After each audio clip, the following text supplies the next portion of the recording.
Hello Milky Friends, it is Milk2 here with you for another Idle Heroes video. It is midweek here in Australia and I hope it's midweek here for you as well, wherever it is you are in the world. It has to be, we live in one world. It can only be sort of a 24-hour variance either way. Today we're going to talk about a couple of things. One, I'm going to respond to a couple of the comments that I've received on my TC video around value analysis, and I think it's better to do it over video than over commentary and words, because otherwise I'll be typing out a shitload. The other thing I want to do was talk about Void and give my thoughts on it. You would have seen a lot of video from Barry about an MKX jump about the new Void mode. I'm going to give you my thoughts on Void and what that means for the game going forward. But we can firstly talk about, and it's the same sort of comment that I received. So I recently obviously did the video on TC, and received some good and some constructive feedback and some not so constructive feedback, which I'll talk about. So Wendell, I'll talk about your very specific point later, but there was one common thread of questioning around, and so Eric said, so you're saying if Idle Heroes put a select your own pay to win artifact chest for 5,000 gems, you consider rip off? What a joke. No, that's not what I'm saying. If that's the so what that you got, then you kind of missed the point of the value analysis. And I'll go through why, right? So it's let me take you through my system again and how I value things and the so what from it, right? So thank you for the comment. Probably don't need to make it snarky by saying what a joke, but thank you for the comment. And then the real question came from, and it's related to Max Mueller's question here. Why is the artifact chest, which lets you choose one pay to win artifact with 4,500 gems, while the 200 feathers is worth basically 10,000 gems? What's going on there? Like, because for 400 feathers, which is 20,000 gems, I can get one artifact, but then you're saying here the pay to win artifact here is only worth 4,500. Why is there basically a 16,000 gem difference? It's a great question. So let's go back to school. Let's go back to ground zero, right? First of all, where do I get the values for, if you look at my QiXi analysis, right?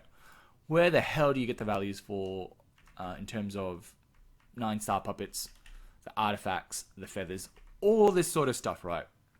So my source of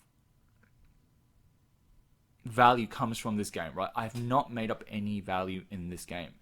And when I've valued things, I've tried to look for the cheapest price for that thing. So whether it be an orb, whether it be a scroll, I've generally tried to use the lowest price you can get that good for reasonably, well, I should qualify that. The lowest price of that item that you can reasonably get enough quantities for on a frequent basis, right? So for example, you could argue, for example, that the fact that I've used 125 gems per scrolls is not valid, because Milkstool, the cheapest place you can get scrolls for, is theoretically the mysterious chest, right? You can get one for 100 each here, right?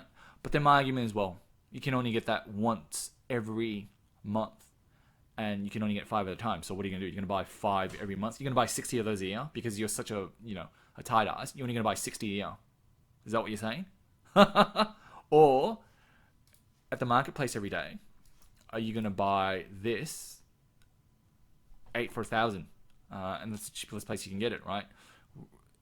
At the marketplace, with the merchant on Adventure Island and the senior merchant in the Aspen Dungeon, they all sell it for the same price. It's 125 gems per heroic scroll, right? So that's the first thing to keep in mind. I've used sort of commonly accepted values. And so when it comes to food, I've basically, and I haven't kind of done this, you would argue not everyone can get level 8 hero challenge, right? Because this obviously unlocks after a certain level. But my value for food, again going back to first principles, my value for food is basically you need to fuse 8 4-star shards together to get one 5-star hero. And I can buy every day 1 extra smash or 2 extra smashes, each extra smash, which gets me 1 extra 4-star food for 50 gems apiece. right? And if you need 8 4-star heroes to get 1 5-star hero, fuse together to get 1 5-star hero, 8 times 50, 400. That's how I get my, when it comes to 1 5-star food hero, how did you get that value milk stool? That's how I got it. So then, how did you get the value for puppets, 9-star puppets, and 10-star puppets? 9-star puppet, guys, is basically 28 5-star heroes, right? 6-star puppet is basically 6 5-star heroes. Therefore, you know, it's 6 times 400, 28 times 400, 64 times 400. That's how I get those values, right?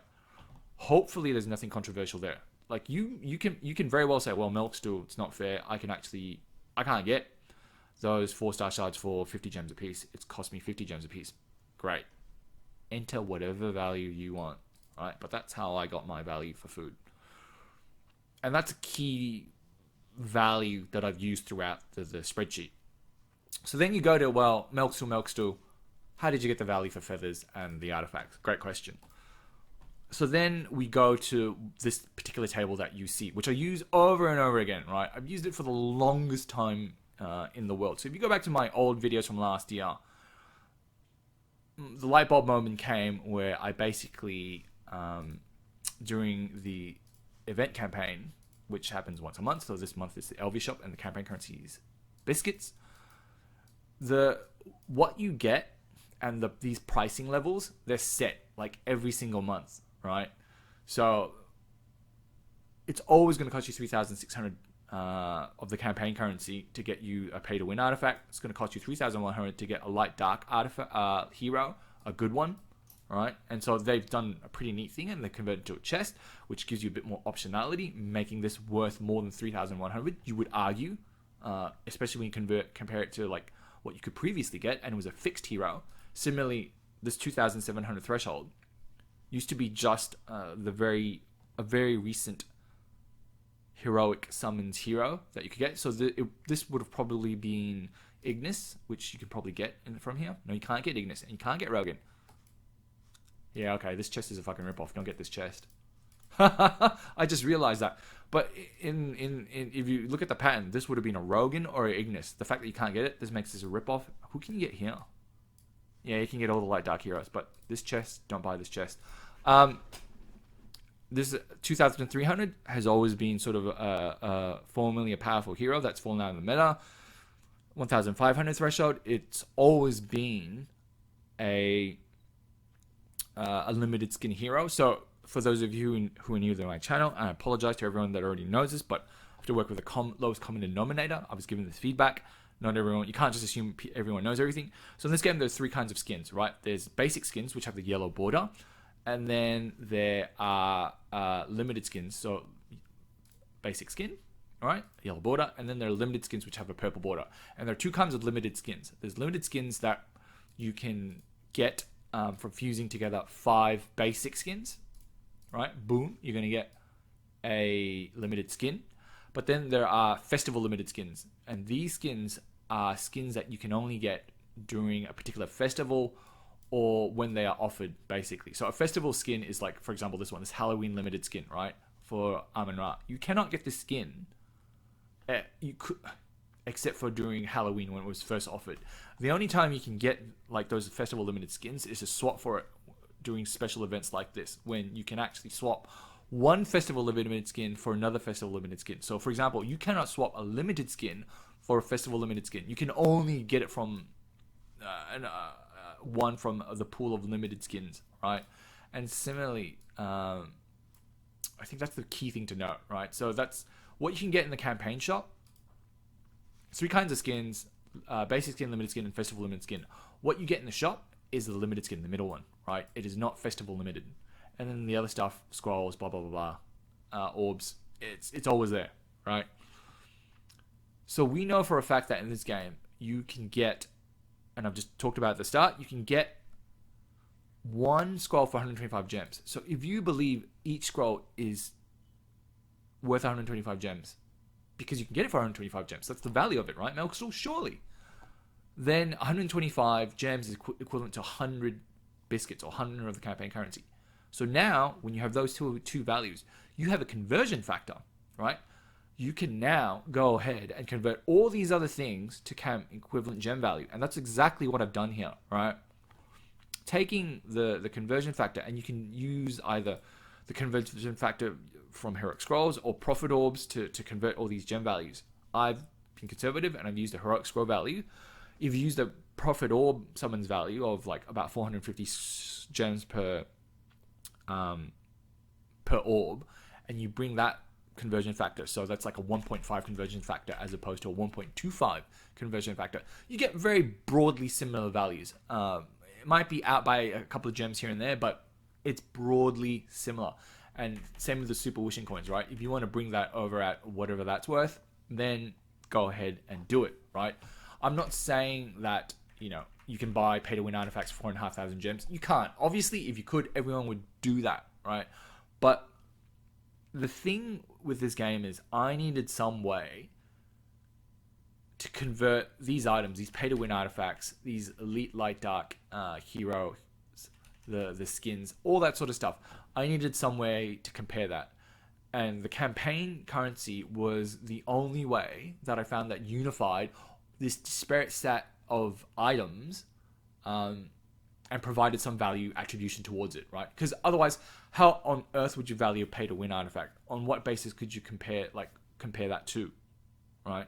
So if you don't believe in the conversion factor, or you do not believe that these values are true and reflective and they're not representative of what's fair value, then you can basically ignore all my videos, because my videos are heavily grounded or utilizes this table of conversion very heavily, because using this table, it's also how I arrived at a value of 52 gems per feather in terms of a value. Because here we're saying a light dark hero is worth 3,875 gems, and that's, you can get that for 80 feathers. So 3875 divided by 80, you obviously get a value there. You get 48 gems per feather. But then if you look at the light dark, non-light dark hero, it's worth 3375, 60 feathers. When you do the math, 56 feathers per gem. On average, it's about 52 gems per feather, right? So that's how I get, that's basically how I arrive at 200 feathers is worth 10,469 gems, right? So then to Max's point, well, hang the fuck on.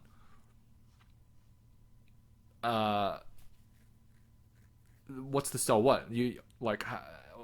So now that you see how I've gotten the values, you're probably asking, well, what's the so what? The so what then is basically saying, right, is that they're basically saying if you choose to buy an artifact here for 400 feathers, right? They're basically saying if you use my system of conversion, right? So 400 feathers times 52, which I've done here. 400 times 52 is about 21,000 gems. They're basically saying each one of these is worth 21,000 gems, or it's going to cost you 21,000 gems, right? And then you compare that to basically the 4,500 gem value that we got from doing the conversion from here. Then you're basically saying, well, hang on, this is all a fucking ripoff. Yeah, that's basically one of the so whats. One of the so whats is relative to all the light dark hero copies that you can get, or the non-light dark hero copies you can get for feathers. This is like just supremely overvalued and a ripoff, right? So that's one of the key takeaways. But then you're probably asking, well, Melk, so why the fuck did you buy it? You know, you're value conscious to the nth degree, and yet you bought an artifact. Are you like a fucking hypocrite? So that's going down another rabbit hole. And the short answer is, I'll go back to the phrase I use all the time. Artifacts enduring, heroes are not, right? And that's why I choose to invest in artifacts. Leaving that aside, that's the first so what. When you've looked at this table and you've seen the values and go, hang on, that doesn't make sense, Milk Stool. Max has said 200 feathers, 10,000, which is half a pay-to-win artifact, 10,500 gems in value. And yet, when you talk about the artifact, the pay-to-win artifact, any selection chest, it's only worth 4,500 gems.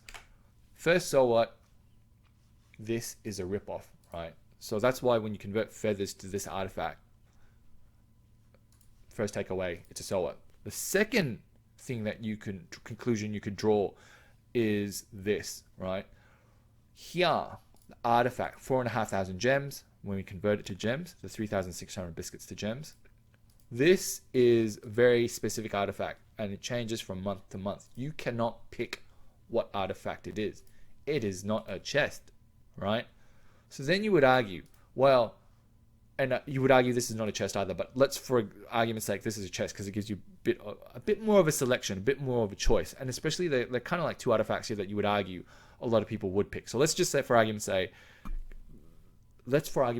say 400 feathers gets you a pay-to-win artifact chest. Then, but there's still a value disconnect because then we're saying one, something here is worth 20,000, whereas here it's worth 4,500.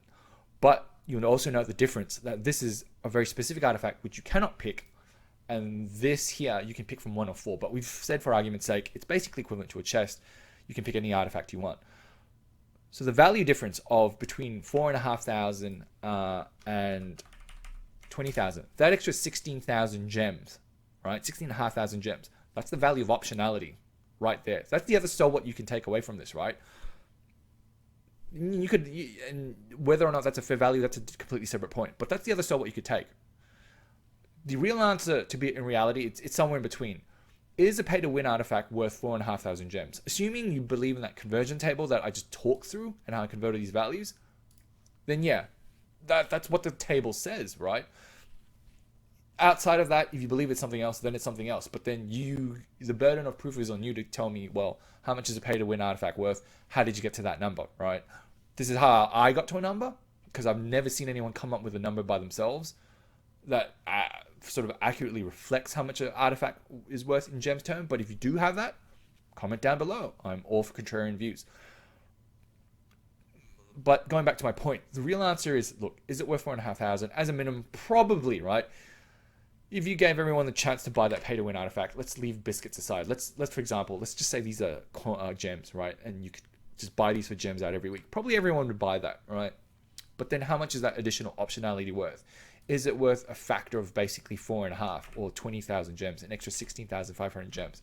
I don't know. How do you value optionality in the absence of a free market? Options in the world of finance are valued through a free market, right? People put up options, which is a right to buy something, and it's completely different. I'm going down a rabbit hole. But how do you value that incremental flexibility?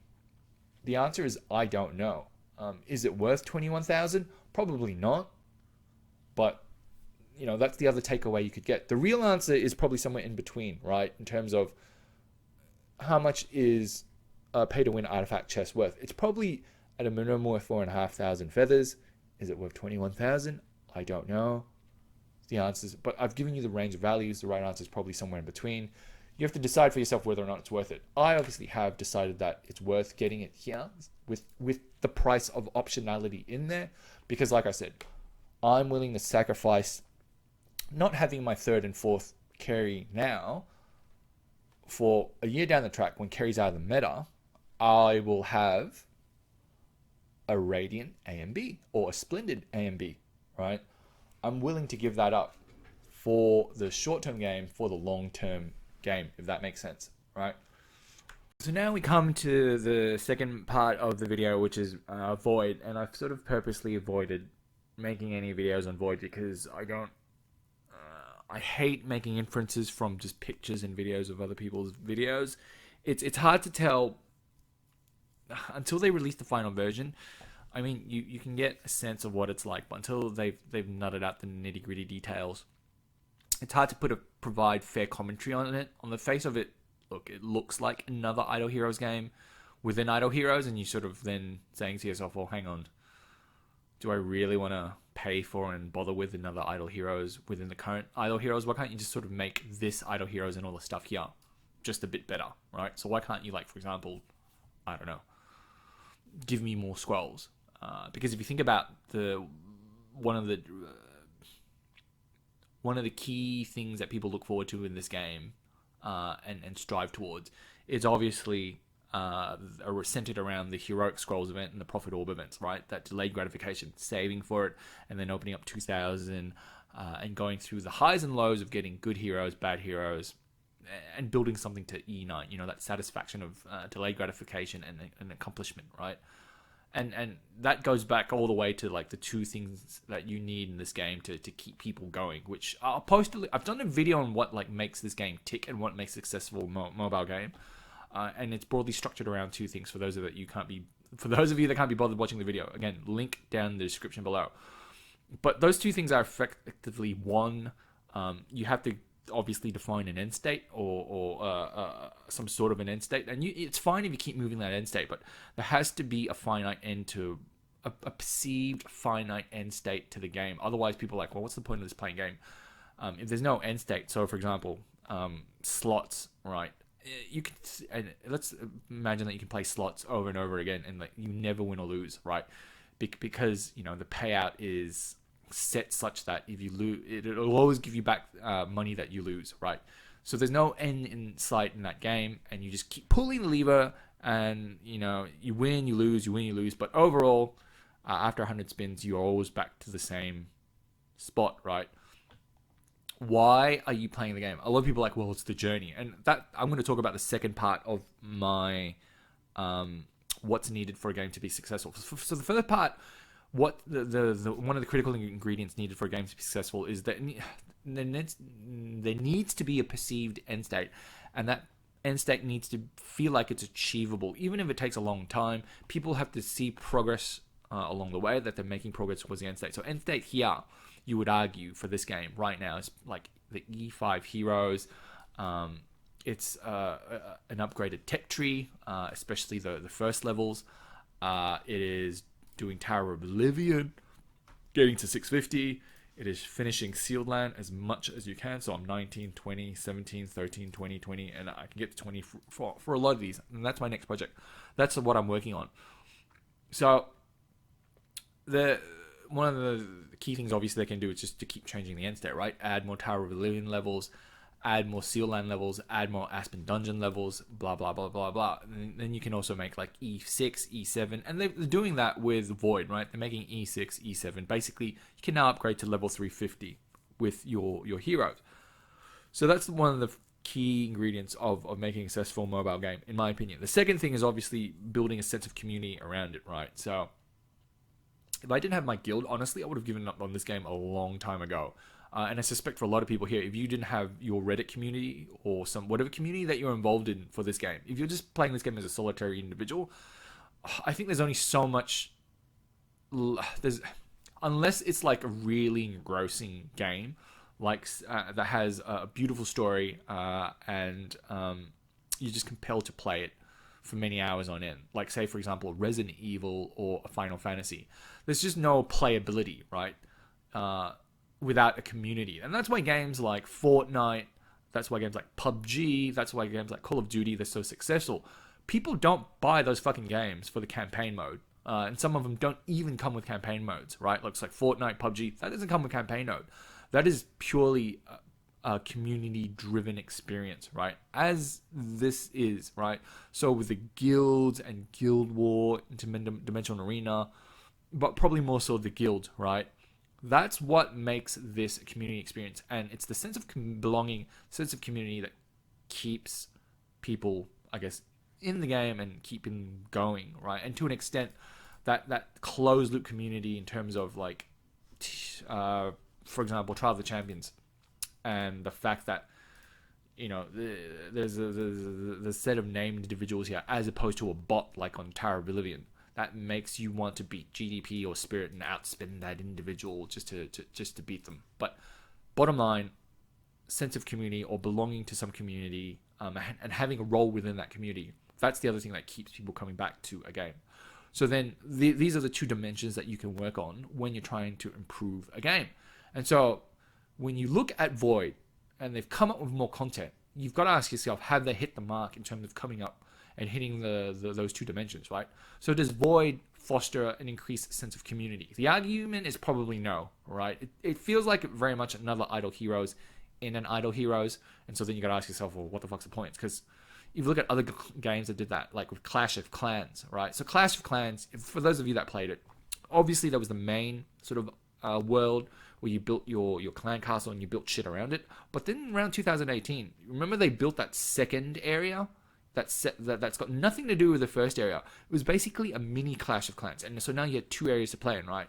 And so I think that sort of kept me going for Clash of Clans for a bit longer, but then I just eventually gave up on the whole game, right? There was no sense of community. I mean, I was in a guild, but it wasn't very particularly active. We never chatted on Discord. I was making progress, but I got to a point where I upgraded everything in the second world, and then in the first world, they just kept introducing more and more things, but it just got tiring and boring. And I'm sort of getting there with Idle Hero, to be honest. I'm probably 80% of the way to my perceived end game. And, well, they've now introduced Void, and so more content. It'll probably keep me here for a bit longer. But I guess my point is, when we go back to that, the 2 dimensions of what makes a mobile game popular, does Void foster a sense of community? The answer is no. Does it change the end game, like the goalpost, in terms of what you must do to have finished this game and therefore have nothing else left to do? That's what it does. I think that's what Void does, right? It gives you more things to hit. So now you got to get to level 350. There are PvE missions in there, and you have to now finish PvE in this non-Void world to do well in Void world. So that gives you like more concrete like targets to get to, and more compulsion to achieve those targets if they weren't necessarily there. So I think it definitely gets marks in terms of like giving you more content. Well, it's more content, but it's them also changing the goalpost and moving the goalpost, and arguably creating a different soccer field with a different set of goalposts for you to aspire to. So I think that's what Void is, and that's what it does, right? The hoo-ha and the blow up from the whales on the Chinese server is that it's basically another soccer pitch. It's a different game within a game, like what Clash of Clans did. And if I want to do well in that Void world, I have to spend like $3,000. Now, make no mistake, this game is about making money, and making a lot of money. That is their sole purpose. So the fact that it costs $3,000 sucks shit, whales. You might complain about it, but the reality is there's some sucker out there that's willing to spend that money, right? Similarly, right? Why does it cost? Why do you only get 150 scrolls for the $100 scroll pack? Why don't you get more? It costs the developers nothing, right? It's because people are willing. There are enough people out there willing to pay that much money to get that little stuff that they can say fuck you to a whole lot of other people. Like I don't want to be crude, but that's effectively their mindset, and they're probably right. They're probably right. If I ran this game and I wanted to fuck you all, I would just say fuck you to all of you, and I would just keep the pricing the same. It's very easy for me to give you another 300 scrolls. There's no skin off my back. It changes nothing about the game. Because remember, this game is about asymmetric advantage. So if for heroic scrolls, the $100 pack, I give you twice as many scrolls, 3 times as many scrolls, no one gains an advantage because you all have access to like just way more scrolls now, right? You can build more E5 heroes. And to be honest, if I wanted to be popular with you guys, that's the first thing I would do. I'd be like, look, fuck, I'll just give you all more scrolls. You think you're getting an advantage, but you're not, right? But it's one of those things that you can give away for free that's not really a benefit. And it costs you nothing and keeps people involved. It keeps people happy.